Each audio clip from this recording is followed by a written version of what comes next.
La Clínica en Justicia Terapéutica de Yucatán presenta Saludable Conciencia con el Dr. Paulino Zip. Una hora para explorar las motivaciones, emociones y el comportamiento humano.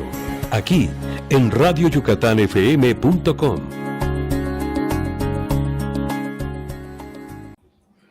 Muy buenas tardes, nuevamente en Mérida, Yucatán, transmitiendo para todo el mundo. Y aquí hoy tocaremos un tema de impacto que hoy reflexionamos y lo hemos dejado mucho en movimientos que se han hecho tanto locales como internacionales, y esto tiene que ver con respecto a la violencia. Y el día 25 vamos a tener el Día Internacional de la Violencia, donde hoy dedicaremos este espacio a tener definiciones sobre violencia, datos de investigación que se tienen. Hoy presentaremos un instrumento para valorar la violencia. Quienes nos escuchen, servidores públicos, psicólogos, trabajadores sociales, antropólogos, policías, ya que muchos años, en el 2014, en el Estado, fuimos responsables de crear 3 unidades en contra de la violencia, en el Estado de Mérida, en el Estado de Yucatán, Mérida, en la Policía Municipal, en la Policía del Estado, y también en Tizimín creamos estas unidades para combatir la violencia. Y así vamos a ir dando datos anecdóticos, datos científicos, porque esto es un problema que tenemos que replantearnos, tenemos que buscar alternativas para combatir, ya que esto tiene un impacto en la salud pública.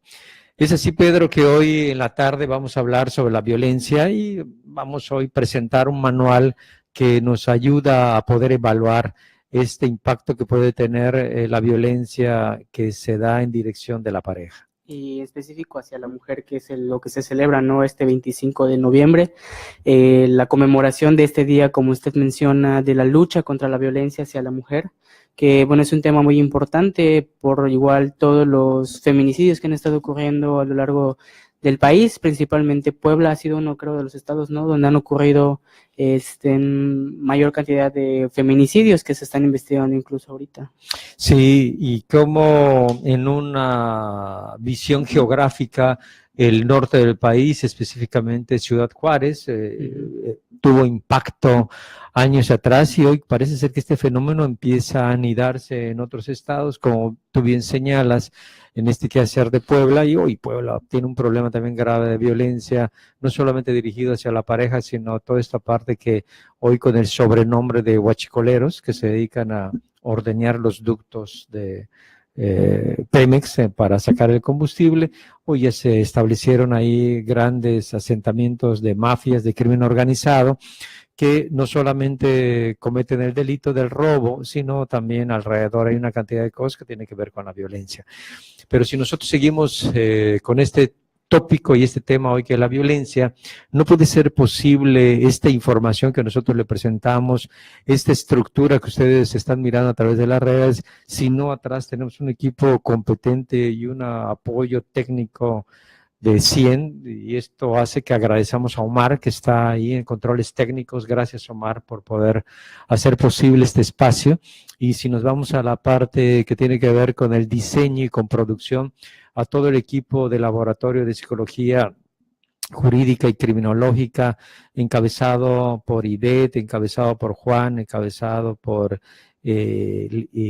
Lilia, encabezado por Aceret, y esta chica Claudia, Laura, Mariana, todo este equipo que nosotros traemos atrás hace posible que hoy podamos, como muchas tardes, tener información fresca, tener información confiable, que una de las intenciones de este programa Saludable Conciencia, ahí lo refiere, que tendremos la información veraz, y además abierto los espacios en Saludable Conciencia para que a través de las redes nos manden sus opiniones, nos manden sus críticas y puedan tener una interacción, que es uno de los objetivos de este espacio. Y ya centrados en el tema que hoy vamos a abordar, ya que el 25 se va a celebrar este Día Internacional en contra de la no violencia, necesitamos empezar a dejar cosas muy bien cimentadas y claras.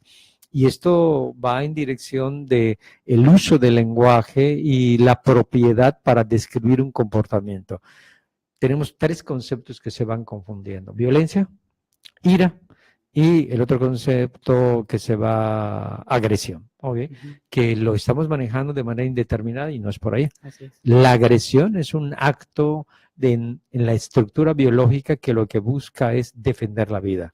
Si aquí hay un ruido por arriba de los sobredecibeles que puede mi oído soportar, voy a tener una reacción inmediata para tratar de ubicar qué es lo que pasa.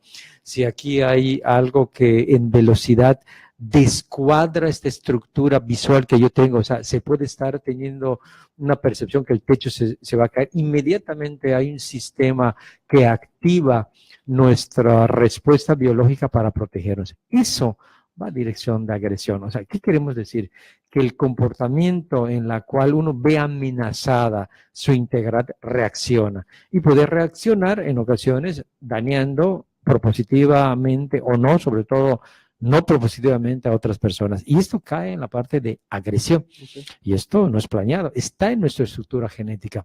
Si nos vamos por otra parte que tiene que ver con la ira, sabemos que la ira tiene como hermana gemela a la frustración. Y la ira es todo este plan que yo tengo de llegar temprano al programa, de tener preparados los contenidos, pero si se me poncha una llanta, si luego no puedo comunicarme a tiempo, y voy acumulando una cantidad de frustraciones, termino teniendo la ira, la posibilidad de expresar a 2 direcciones, hacia afuera, insultando, rompiendo, y cosas tan graves como un homicidio.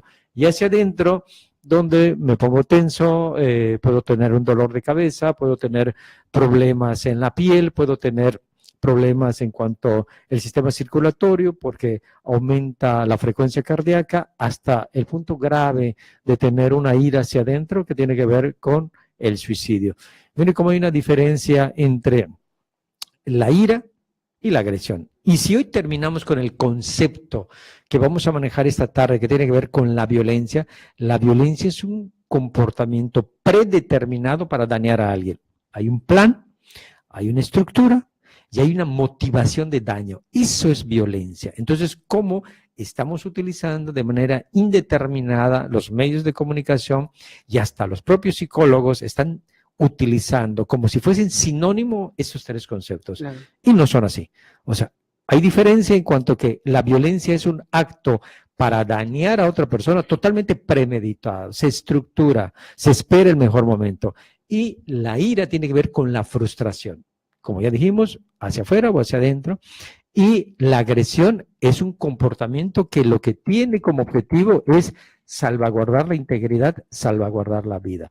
Poniendo estos 3 conceptos muy bien definidos, hoy nos vamos a dedicar a hablar a un punto y una temática que tiene que ver con la violencia.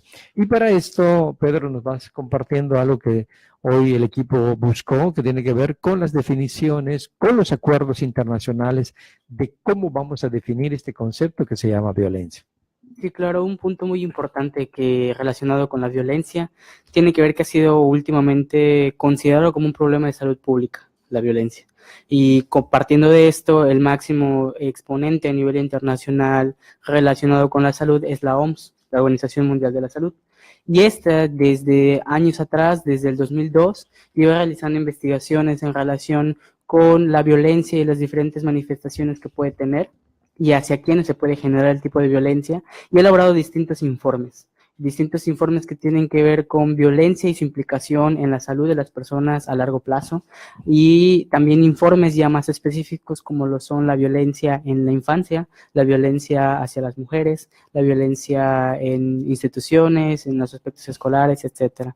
Y gracias a todas estas investigaciones que ha hecho, ha podido establecer una tipología, una clasificación de los tipos de violencia y también diferenciar por la naturaleza de esta, que es lo que usted mencionaba, doctor, que los tipos de violencia pueden darse hacia uno mismo, o sea, ser un tipo de violencia autoinfligida, pueden darse de manera interpersonal, que sería la segunda categoría, es decir, que yo golpee a alguien cercano a mí, a mi papá, a mi mamá, o darse una violencia colectiva, es decir, que yo dañe ya a una comunidad, Entonces tenemos 3 grandes categorías que la OMS define de la clasificación de la violencia, y estas a su vez pueden ser de 4 naturalezas diferentes, como puede ser física, es decir, un golpe, puede ser de naturaleza psíquica o psicológica, como lo puede ser un insulto, la exclusión tal vez social, y también puede ser de privación, por ejemplo, cuando los niños son abandonados y no tienen alimentos, no tienen un hogar, este puede ser un tipo de violencia igual, no es considerada. Y también hay otro tipo de violencia, la cuarta tenemos la física, la psíquica, ¿cuál dije, perdón? La física, Psíquica. hay una parte también que es la monetaria, donde La uno, económica. la económica, donde uno retira el apoyo o cosas mínimas para poder mantener un estilo de vida, y no por un estilo de vida es un estatus, sino cosas básicas como la alimentación, poder tener energía, poder tener alimentos, Claro, y esto entiendo. va impactando en tu dinámica, y esto va referido a la violencia, como tú mencionabas, que tiene que ver con la economía. Mira, yo creo que en esto que tú estás planteando, hay 2 grandes estudios, uno hecho en una tesis doctoral que se hizo en Granada, España, de un psicólogo que era el subdirector de las cárceles allí en Granada, donde él hace un metaanálisis recogiendo la información relacionada con la cantidad de dinero en diferentes partes del mundo que había puesto Naciones Unidas y el Banco Internacional para combatir la violencia familiar o intrafamiliar, como se estaba definiendo en aquel tiempo. ¿Y qué se encontró? Se encontró que no había correlato positivo entre la cantidad de dinero que se había puesto para programas preventivos, para difusión, para crear centros para el manejo de la gente violenta, para el manejo de las víctimas.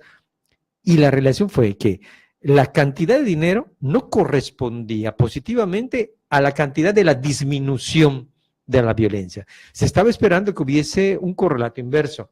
A mayor inversión de dinero, menor impacto de la denuncia y de los trastornos que genera la violencia intrafamiliar o la violencia de pareja. Cuando esto se descubre, entonces dicen, pero hay que replantear el paradigma. O sea, no debemos seguir invirtiendo dinero a un tercer nivel de intervención. O sea, ¿a qué ahora hacemos referencia? Lo que ya sucedió, el daño establecido, no es por ahí donde tenemos que seguir impactando tanta cantidad de dinero.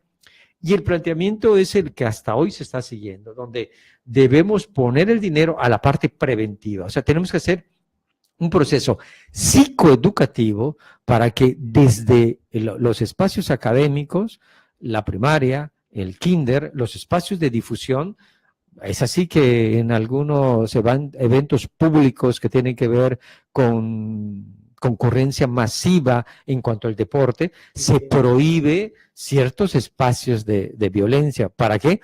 Para que vayamos nosotros educando y vayamos reestructurando la cultura. Entonces, aquí tenemos un dato muy importante en cómo la cantidad de dinero puesta para que se disminuya la violencia en el tercer nivel de intervención, o sea, cuando ya estaba el problema, no estaba correspondiendo con el impacto que se esperaba.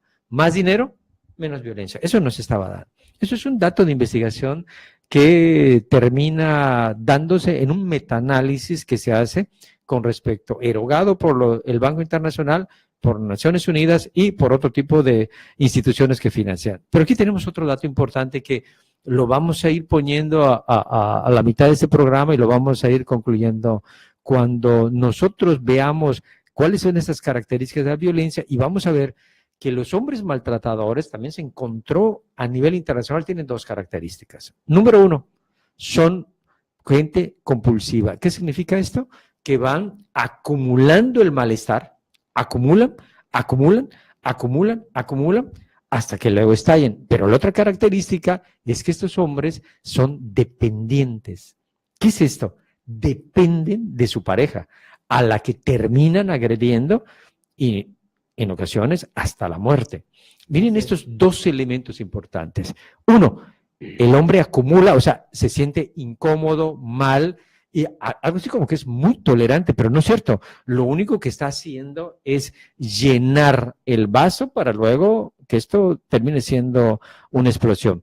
Y lo segundo, aunque le duele, aunque se molesta, no la deja. Por la misma dependencia. Por la misma dependencia. Entonces, parece ser que hombre maltratador tiene estas dos características.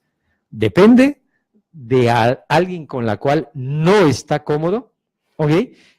Pero al final de cuentas termina comiendo tanto de lo que no quiere que esto se manifiesta a través de actos violentos. Estos dos datos es importante que lo anidemos porque no sirve que en esta mesa se quede a nivel de conocimiento. Tenemos que tener acciones para entender y crear una política pública con esto que ya conocemos para redireccionar esto que hoy, como tú bien señalaste, es un problema hoy de salud. Tú y yo hace alrededor de 3 meses estuvimos en Santiago de Compostela en un laboratorio de psicología forense donde hay toda una investigación igual de Naciones Unidas que está haciendo levantamientos del impacto de salud que está generando la violencia en los hijos. Ahí va la dirección de esta investigación que queremos correr aquí en el estado de Yucatán y cómo impacta en la salud pública de la pareja. Y esto se refleja en el nicho laboral, bajo rendimiento, en el espacio laboral, índice de faltas, malestar, conflicto, mala producción. Y estos son indicadores que terminan impactando en la economía, pero primero pasan por la estructura de salud. Entonces, miren cómo la violencia no es un fenómeno dirigido a un espacio de moralidad. O sea, la violencia es algo que repercute en diferentes nichos, en diferentes cajones de la interacción humana. Y es por eso la importancia que hoy le damos en la tarde, desde su definición, desde la aclaración de los conceptos, qué es violencia, qué es ira, qué es agresión, y todo este dato estadístico que hoy tenemos y le estamos compartiendo, donde debería ser útil para que vayamos empujando la política pública, las estrategias de intervención, los paquetes académicos de educación para esta gente, psicólogos, trabajadores sociales, policías, que hoy vamos preparando. Así es. De hecho, igual mencionaba mucho, ¿no?, los gastos que se tiene. Los estudios que ha hecho el Banco Interamericano de Desarrollo han comprobado que los altos índices de violencia generan mucho gasto a nivel económico, pero a nivel del país, y también en la parte médica. Las personas tienen mayores gastos precisamente por estas cuestiones somáticas que en ocasiones suceden con las enfermedades de los niños, la gastritis, diarreas, deserción escolar. O sea, que esto es otra parte académica, ¿no? Que esto impacta en la deserción escolar, sí. ¿no? Sí, bastante, ¿no? Y el costo económico es mucho. Y bueno, pensando en México, que igual la situación económica no es muy favorable, las situaciones en las cuales los centros de salud se encuentran, pues es igual, no ayuda, ¿no? Muy bien, entonces retomando y dando un cierre y poniendo un orden a esta información, ya definimos la violencia, ya diferenciamos qué es violencia, qué es ira, qué es agresión. Ya nos subimos a datos duros en cuanto al impacto negativo que tiene la violencia, y lo que estamos empujando es que participemos todos en buscar una nueva política pública, buscar estrategias, y a esto vamos a cerrar este bloque con una investigación que hicimos aquí en el estado de Yucatán, donde hicimos una revisión de medios de comunicación y qué era lo que estaban leyendo en un rango de 1 año y medio la gente a través de los medios impresos y a través de los medios digitales. Y oh, sorpresa de los datos que encontramos. Encontramos que lo que se estaba anidando a nivel social como información en este nicho de violencia es que tanto habían, y casi igual, la cifra de lo que se estaba leyendo, cuidado con lo que estoy diciendo, en cuanto los homicidios y los suicidios. A ver, regreso con este dato porque es importante y con eso cerramos. ¿A qué voy? La gente se estaba leyendo de manera escrita, en duro, como de manera virtual, en la cual estaba teniendo la sensación que en la localidad había el mismo número de homicidios como el mismo número de suicidios. Eso es conciencia colectiva, pero no quiere decir que esa era la realidad, que era equiparable los homicidios que estábamos teniendo en relación a los suicidios. Esto tiene una gran importancia en cuanto a la responsabilidad en dos casilleros. La responsabilidad de los profesionales que debemos seguir haciendo investigación de este tipo y la responsabilidad de los medios donde necesitamos sumar esfuerzos para crear, como bien busca este programa, una saludable conciencia, ¿ok? Busca este programa crear una salud pública que, como ya hemos discutido, impacta en diferentes nichos. Impacta en la parte de salud pública, impacta en la economía, con todo lo que acabamos de describir, y impacta en los procesos educativos, como tú estabas describiendo con respecto a los niños. Saludable Conciencia desde Mérida, Yucatán, les saluda y próximamente vamos a regresar a hablar de estos instrumentos que nos van a permitir identificar la violencia contra la pareja. Saludable Conciencia, Mérida, Yucatán, 626.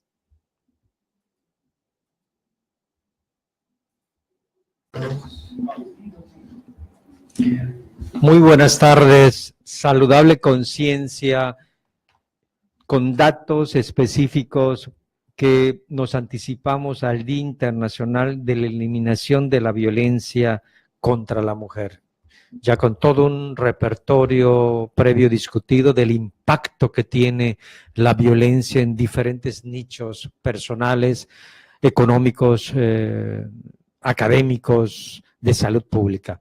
Y es así que hay una cantidad de actividades que vamos a tener, como la que el Tribunal Superior de Justicia de nuestro estado va a llevar a cabo el día lunes, la cual hay una cantidad de presentaciones y gente importante que estará encabezando este evento. Coméntanos al respecto, Pedro. Sí, claro, es un evento que se va a realizar el lunes 27 de noviembre.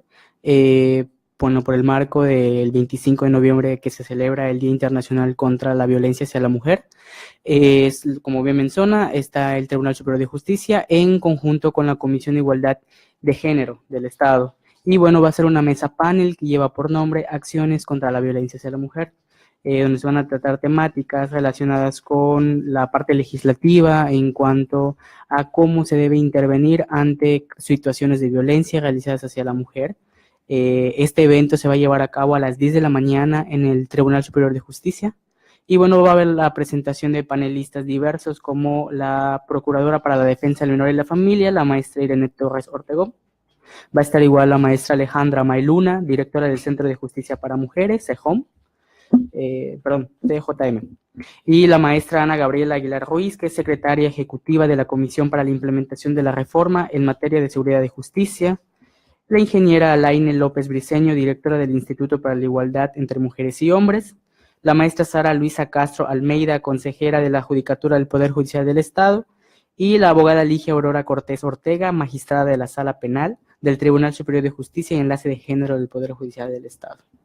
Entonces, como podemos mirar, una cantidad de mujeres que tienen un liderazgo hoy en el Estado y van empujando propuestas de política pública, de acciones, de cambios a nivel legislativo, cambios en el quehacer operativo de dependencias específicas de nuestro estado de Yucatán. Yo creo que este evento se va a realizar este 25 en el Tribunal 27, el lunes 27. Lunes 27 en el Tribunal. A las 10 de la mañana. 10 de la mañana en el Tribunal Superior de Justicia. Ya está, les esperamos para que ustedes escuchen estas propuestas y algo que termina siendo un poquito de amarre cultural es que, ajá, sí, es el asunto de las mujeres. No es el asunto de las mujeres. No solamente. No es el asunto de la mujer. En ocasión de la trinchera desde los varones, no, es que es el asunto de las mujeres. No es el asunto de las mujeres. Es el asunto del impacto que esto tiene en diferentes nichos. Hoy, como podemos ver, las mujeres ocupan un espacio cada vez mayor en la escena laboral, ¿no? Cada vez mayor en la escena pública. Y es así, ¿quién dirige hoy el Congreso del Estado? Pues lo dirige una mujer, ¿no?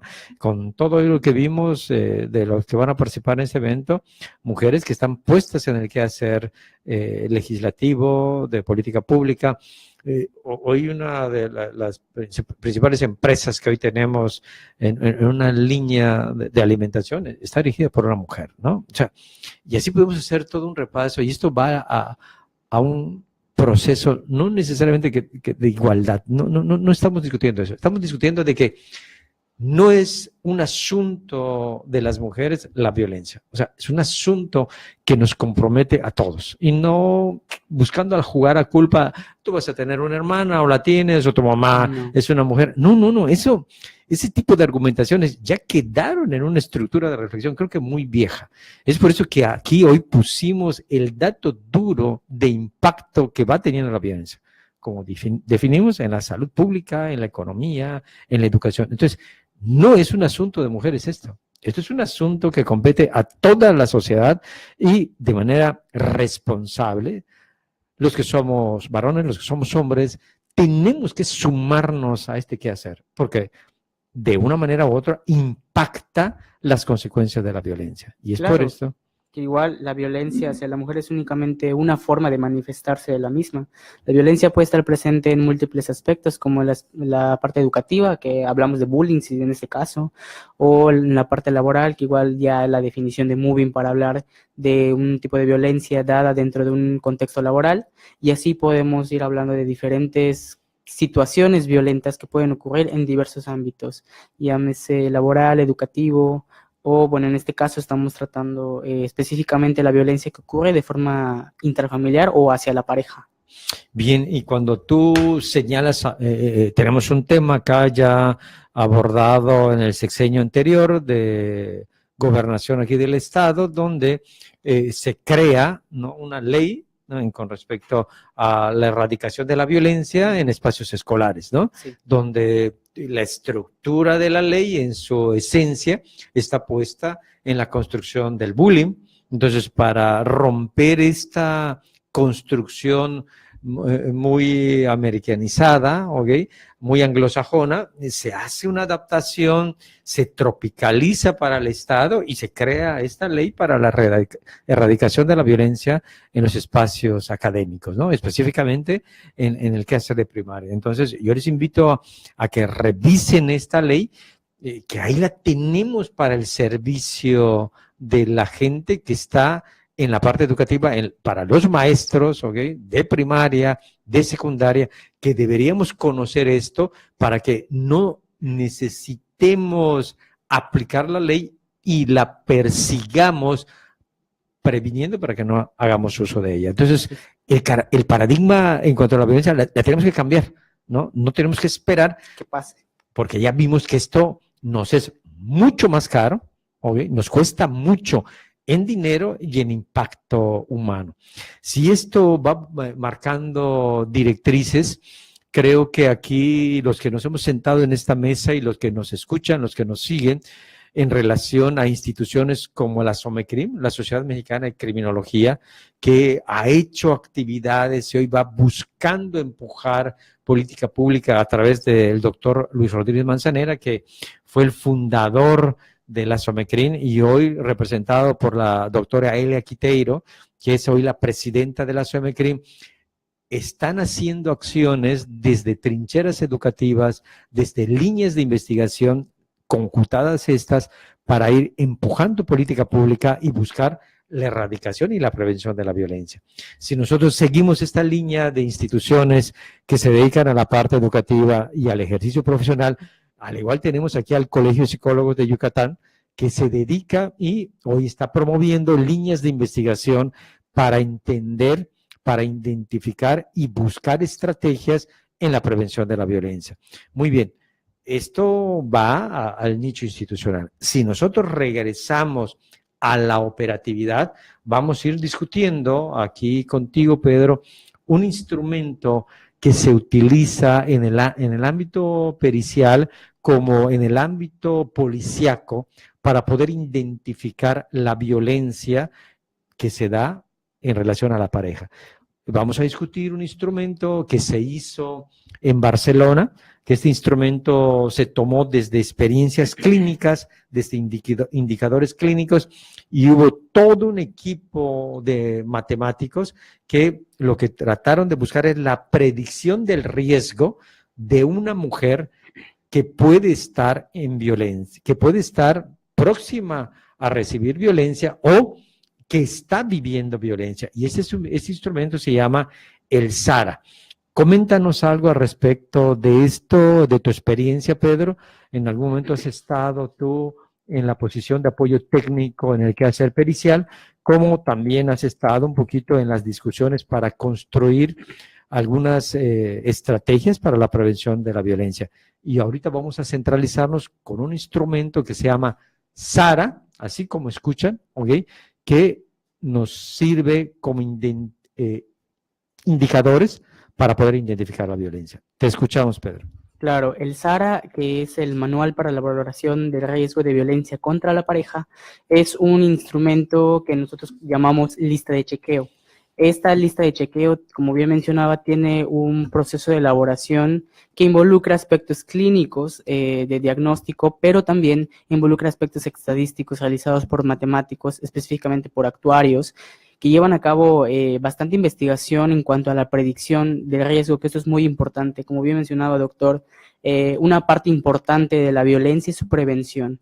El poder predecir qué tanto una persona puede estar en riesgo de ser víctima de una violencia, o igual, bueno, en este caso, existen otro tipo de listas de chequeo igual que permiten valorar qué tanto una persona tiene riesgo de ser violenta.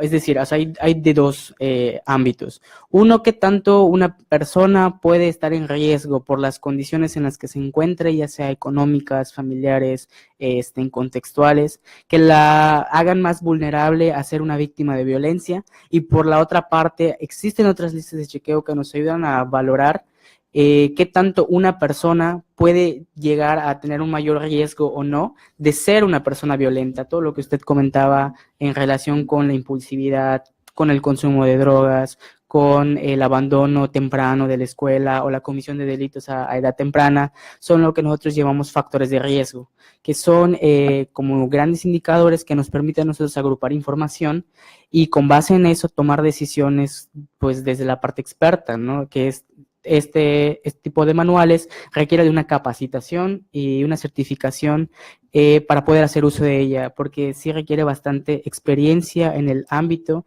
y creo que una de sus ventajas más grandes es que no es como las pruebas psicométricas que únicamente las aplicas, las calificas y tienes un baremo, sino que permiten esta culturación que usted mencionaba. O sea, tienen algunos puntos de corte, algunas listas de chequeo no las tienen, pero hay algunas que tienen algunos parámetros que no son fijos. Es decir, estos parámetros permiten al profesional emitir una valoración de acuerdo a las cuestiones culturales en donde él se desempeña. Bueno, en este caso, estando en Yucatán, hay bastantes variables culturales. No nos vamos a comparar con Campeche o con Monterrey, que a pesar de que estamos en México, hay diferencias culturales. Y este tipo de instrumentos permite al experto hacer estas adecuaciones y pues desde su experiencia profesional emitir un Claro, tú acabas de señalar algo que es uno de las ventajas de ese instrumento, en la cual es un instrumento dinámico, Así es. pero no en lo dinámico pierde su lineamiento, sino queda muy claro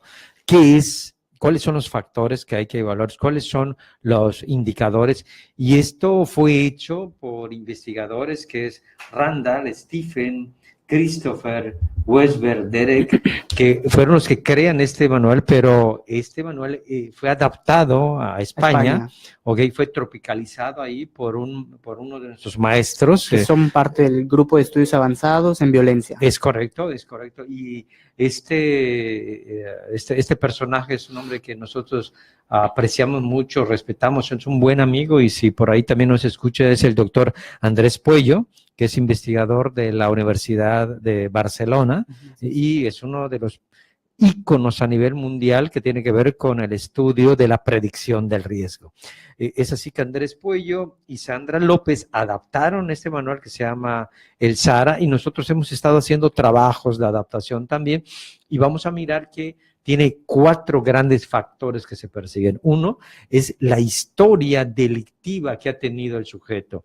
El segundo factor tiene que ver cómo el sujeto se ha ajustado de manera psicosocial, qué tanto puede estar en interacción dentro de la convivencia social.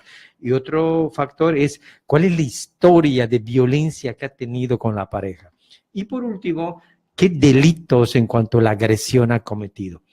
Regresamos. Estos son factores que a través de procesos estadísticos, actuariales, se han visto que son los principales factores que tenemos que fijarnos en ellos porque nos va a indicar qué tanto una persona, específicamente una mujer, porque eso está diseñado para una mujer, se encuentra en riesgo. Y entonces uno es que su victimario, ¿cuántas veces ha cometido un delito en dirección de violentar a su pareja? La otra es, ¿cuál ha sido esta historia de este maltrato que ha recibido una mujer? En segundo lugar, el ajuste que puede tener la persona en cuanto a su interacción con otras personas. Y el primero tiene que ver cuál ha sido su historia delictiva. Entonces miramos cómo el primero, que tiene que ver con historia delictiva, y el último, que tiene que ver con la comisión de delito, se va cerrando, ¿no? Estos 4 factores se subdividen en indicadores, ¿ok? Que uno de los primeros indicadores es la violencia anterior contra los familiares. ¿Qué quiere decir esto? ¿Ok? Que no necesariamente golpeó a la mujer, sino ha golpeado a los hijos, ha golpeado a los hermanos, ha golpeado a los primos, y dice, oye, si alguien ha hecho esto con alguien de su familia, hay que tener cuidado. El siguiente indicador es la violencia anterior contra desconocidos o conocidos no familiares. Esto quiere decir que la persona golpea indiscriminadamente a otro ser humano, ¿ok? Y el tercer elemento con respecto al historial delictivo es la violencia de la libertad condicional u otras medidas judiciales similares. ¿Qué nos quiere decir? Que en algún momento se ha denunciado, se ha puesto restricciones y a esta persona no le ha interesado mucho. Y va en dirección de que se le mete una medida para restringir la violencia y la viola. Y entonces, estos son los indicadores que tienen que ver con el historial directivo. Y el segundo casillero tiene que ver con el ajuste psicosocial, donde aquí vamos a mirar un cuarto indicador que va relacionado con los problemas recientes en la relación de pareja, que tiene que ver más con qué tan cercano a la valoración que se esté realizando ha sucedido el último incidente de violencia con la pareja. Y también tenemos un quinto indicador que es problemas recientes de empleo o trabajo. Estamos hablando de si esta persona ha tenido percances con su jefe o con compañeros del trabajo que haya terminado mal. O sea, como ha habido no solo inestabilidad en el nicho familiar, sino también en el nicho laboral. Y bueno, también igual entre estos indicadores, un sexto es que la persona la persona que violenta haya sido víctima o testigo de violencia en su infancia o en la adolescencia. Entonces, como aquí hay una relación importante para los que nos escuchan, alguien que ha experimentado violencia y lo ha vivido, sabemos que entra un nuevo término que se llama, empieza a naturalizar la violencia, claro, porque empieza a formar parte de su estructura de comportamiento. Entonces se le hace natural cometer actos violentos con gente propia de su familia o gente extraña. Que es gente igual que no lo percibe en ocasiones como algo erróneo.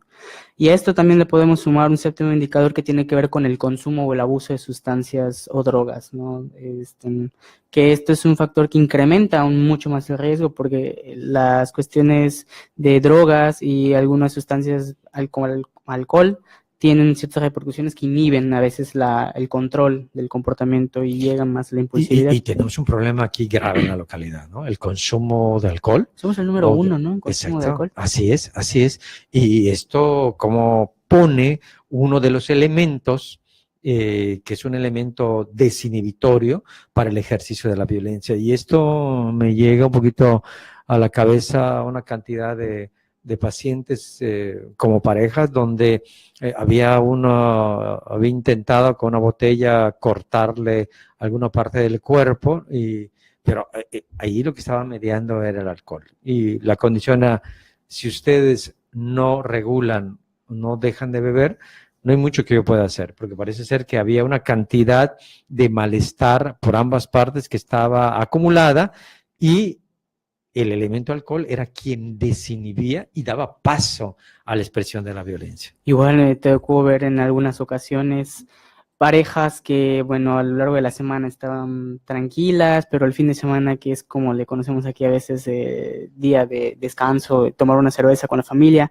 y cuando se pasan de este consumo de alcohol, empiezan los pleitos. Siempre terminan en pleitos, pero al día siguiente suele pasar en ocasiones que pues es que estaba alcoholizado, igual se empieza a normalizar este comportamiento y termina todo normal. Entonces vemos cómo se vuelve un ciclo de normalizar estos comportamientos de abuso de sustancias que contribuyen a la violencia. Es correcto.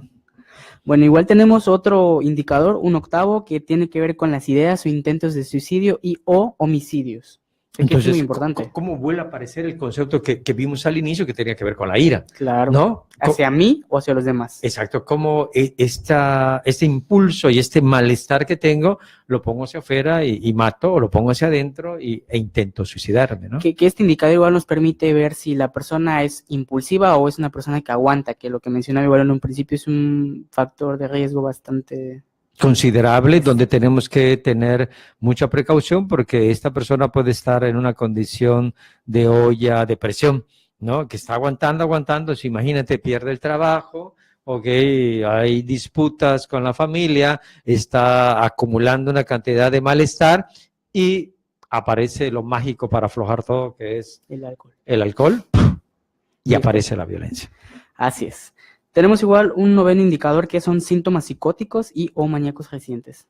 Y esto lo que va apostando es en cuanto a la salud mental de la persona, lo cual nos puede decir que, imagínense que tengamos allí a un hombre con un cuadro delirante celotípico.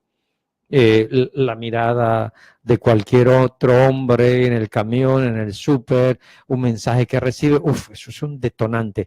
Y es un detonante por la percepción que tuvo el hombre, si tiene un trastorno en la parte psicótica delirante, ¿no? Entonces, como estos estados de salud o por un trastorno de personalidad dirigido a un quehacer paranoico, ¿no? Esto le detona un malestar y terminas dando un acto violento. Y eso puede estar relacionado igual con problemas de impulsividad o de control, de inestabilidad conductual, que es un décimo indicador precisamente relacionado con algún tipo de trastorno de personalidad, de ira. Y en un trastorno de personalidad, los trastornos límites de personalidad son esos que te amo tanto, o que no puede ser de otro, te mato y me mato. Y los que nos gusta la psicopatología sabemos que esto es una característica del trastorno de personalidad límite, donde ahí tenemos a la gente que tiene un bajo control de impulsos. Sí, que es gente que no sabes cómo va a actuar porque es muy impulsiva. Ajá, pero te está amando. Ajá. Te da amor, pero también te está jodiendo. Pero imagínate lo paradójico, ¿no? Sí. Te amo tanto que no puedes ser de nadie, por eso te mueres, ¿no? Así es.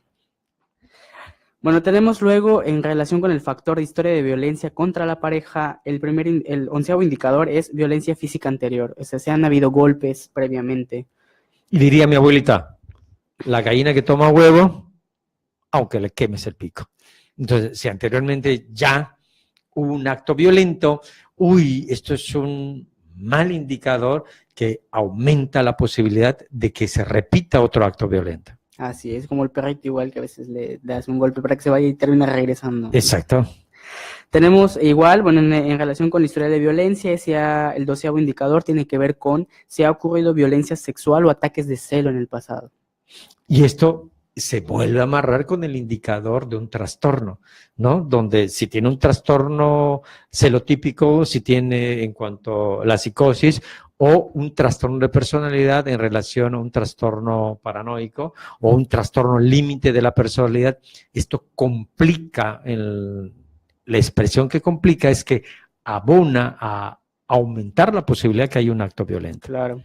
Y bueno, ya en relación igual tenemos si ha habido uso de armas y o amenazas de muerte creíbles en el pasado, que este viene siendo el 13º indicador. Entonces, mira cómo no ha habido un hecho en ocasiones, pero se ha anunciado una amenaza de maltrato. Y este es otro elemento que los que nos están escuchando, estos son indicadores que tenemos que estar poniendo atrás de la oreja, que si por ahí están palomeando ustedes esto que estamos, que tienen, aguas, están en riesgo. La idea de esto no solamente valorar al que sufrió la violencia, sino es, a ver, ¿tienes esto? Aguas, estás en riesgo de que tengas un acto violento. Igual, bueno, también una parte importante que se incluye acá en el indicador número 14 es el incremento reciente en la frecuencia o en la gravedad de las agresiones. Por ejemplo, si al principio eran insultos de ¿por qué no haces las cosas bien? No puedes hacer nada bien, y ahorita ya hay golpes, vemos aquí un cambio. Ya no es solo insultos, sino ya hay agresión física. Y este cambio en la intensidad o en la gravedad del tipo de agresiones es un indicador igual. Lo cual importante. está evolucionando el tipo de violencia, ¿no? Desde una menos dañina a una más dañina, que en este caso es la física. Claro, y que aumenta el riesgo de que llegue luego a alguna catástrofe, como puede ser un homicidio. Tenemos el indicador número 14 que tiene que ver con violaciones e incumplimientos anteriores de las órdenes de alejamiento. Y esto es la restricción legal, donde es el último espacio para contener la violencia desde un sistema judicial, y si tú esto lo violentas, ahora la pregunta es, ¿quién te para? Claro. Estos dos indicadores que siguen son muy importantes. El número 16, minimización extrema o negación de la violencia anterior contra la pareja. O sea, que tiene que ver con minimizar, decir, fue un golpecito, no fue nada, no le hice tanto daño, con esta percepción que el agresor tiene. No asumir que lo que hizo tiene gravedad. Así es. Y el indicador número 17, que tiene que ver con las actitudes que apoyan o consideran la violencia contra la pareja. Por ejemplo, ella se lo buscó, ella no hace bien las cosas, que tiene igual que ver con no asumir responsabilidad. Y como que hay toda una serie de preceptos culturales en la cual me da permiso de poder ser violento con la pareja. Y bueno, en relación con el factor delito-agresión actual, tenemos 3 indicadores, que el número 18 es si ha habido violencia sexual grave.